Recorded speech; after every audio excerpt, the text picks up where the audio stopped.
You're listening to the WWNO Classical Network. I'm Paul Mawson.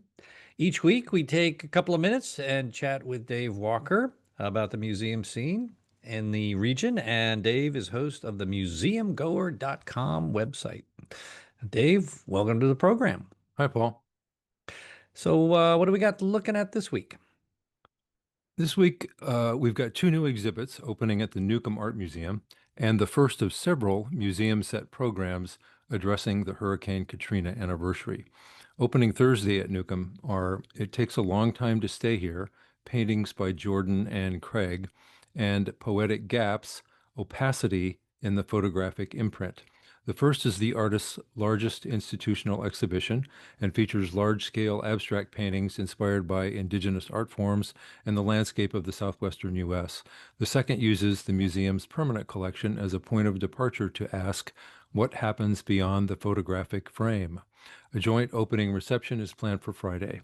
Visit newcombartmuseum.tulane.edu for details.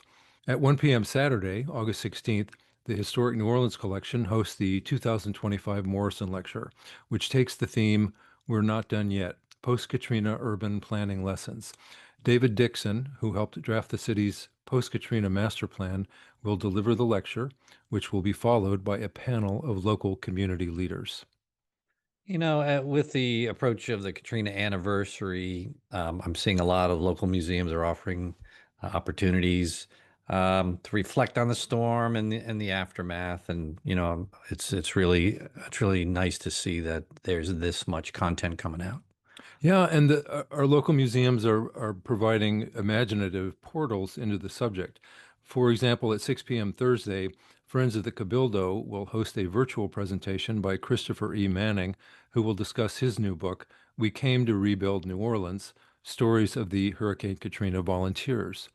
More on that at friendsofthecabildo.org. As the anniversary nears, I'll have more on all the upcoming related programs, which range from an Ella Project produced program about the state of New Orleans culture, that'll be at the New Orleans Jazz Museum, to a symposium to mark the reopening of the renovated Presbyterian exhibit, Living with Hurricanes, Katrina and Beyond.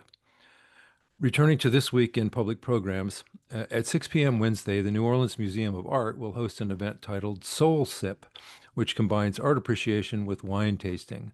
More at noma.org. Also at 6 p.m. Wednesday, the Gallier House Shop will host a program by local author Anthony J. Stanonis titled Pralines, Madam? Emancipation, Free Enterprise, and the Praline Cellar.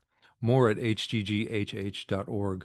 At 6 p.m. Thursday, the National World War II Museum will present, both in person and online, an event marking the 80th anniversary of the end of the war. More at nationalww2museum.org. Saturday is Free Family Day at the Ogden Museum of Southern Art. From 10 a.m. to 2 p.m., activities will include a museum-wide scavenger hunt, art activities, gallery talks, and family-friendly entertainment. More at ogdenmuseum.org. At 6 p.m. Monday, the American Italian Cultural Center will host author Marco Altobello, who will discuss his book about the portions of the Tuskegee Airmen story that unfolded in Italy. More at aicnola.org. And Tuesday, Friends of the Cabildo will host a member lecture series presentation by Nancy Dixon and Leslie Petty, Voices and Visions, Essays on New Orleans Literary History. More at friendsofthecabildo.org. And if you'd like any more information or to see a video of our conversation on anything we talked about, you can visit Dave's website at themuseumgoer.com. Dave, thanks so much, and we'll catch up with you next week. See you then. Thank you.